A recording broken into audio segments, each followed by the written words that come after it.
আবাসন শিল্প ঘিরে ৩ দিন ব্যাপী শুরু হয়েছে আন্তর্জাতিক প্রদর্শনী এক্সপো ২০২৫। সকালে রাজধানীর বসুন্ধরা কনভেনশন সিটিতে ৩০তম এই আয়োজনটির উদ্বোধন করা হয়। প্রদর্শনীতে তুলে ধরা হয়েছে আধুনিক আবাসন ব্যবস্থা, ভবন নির্মাণ সামগ্রী, আধুনিক পানি ও বিদ্যুৎ সরবরাহ ব্যবস্থা সহ ভবন নির্মাণের নানা সামগ্রী। এবারের প্রদর্শনীতে মডার্ন গ্রিন সিটির অংশগ্রহণে যোগ করেছে ভিন্ন মাত্রা।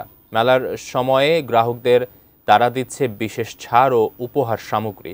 সে সাথে ক্রেতাদের দেয়া হচ্ছে নির্ধারিত সময়ের আগে প্লট বা ফ্ল্যাট বুঝে নেওয়ার নিশ্চয়তা। এছাড়া মেলায় শোভা পাচ্ছে ফাইবার গ্লাসের তৈরি আন্তর্জাতিক মানের বাথরুম ফিটিংস সহ নান্দনিক নানা সামগ্রী।